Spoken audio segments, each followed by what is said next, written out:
Welcome back mga kalapatids. Pakawal natin si Padrino pang wala yung ibon. Tamang-tama, mainit ang panahon. Kunin natin si Padrino mga kalapatids. Eto nga, picture mo tayo Padrino. Ang init. Eto na nga, pakawal natin si Padrino mga kalapatids. Lipad na Padrino. Mag-isa lang natin siyang pinalipad mga kalapatids. Ikot-ikot lang dito sa loob natin yan. Bago siya kumain, lumipad muna siya. Ayan nga ang pangwala yung ibon mga kalapatids. Asa na yun? Ayun, ganadong lumipad. Mainit nga ang araw mga kalapatids. Summer na. Tirik na tirik ang araw.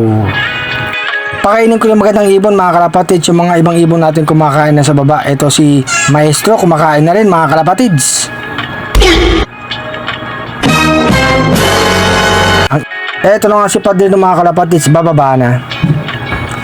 Mabilis lang pumasok yan mga kalapatids. Itulak natin tong pinto. Ayan oh. Oh, lumipad pa mga kalapatids. Nabitin na. Babalik dito yan mga kalapatids. Ayan na uli siya mga kalapatids. Baganda lang dito. Mabilis pumasok mga kalapatids oh.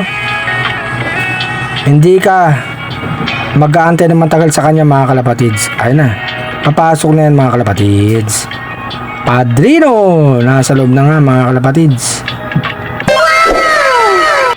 Nanuka pa. Yung mga ibang ibon natin, pinakain natin mga kalapatids.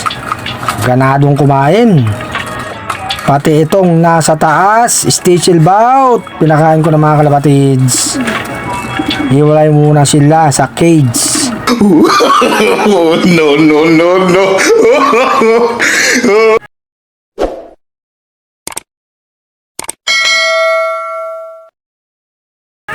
Eto nga, nagbigay tayo ng vitamins para sa kalusugan nila mga kalapatids. Gustong gusto nila yan. Inahalo natin sa tubig. Itong babaeng ibon, iinom yan mga kalapatids. Naiya pa. Andiyan kasi si Maestro eh. Si Maestro muna ang uminom mga kalapatids. Sumingit. Oh, no, no, no. Isa pa daw. Si Padrino, bigyan natin ng vitamins mga kalapatids. Napagod sa lipad, inom na Padrino. Pati itong nasa baba, bigyan na rin natin. Eto nga mga kalapatids yung mga ibon natin. Tapos ang kumain, nakainom na rin sila ng vitamins mga kalapatids. Tapos yung dalawang batang ibon natin, kumakain na rin. May vitamins na rin mga kalapatids. Magaganang kumain.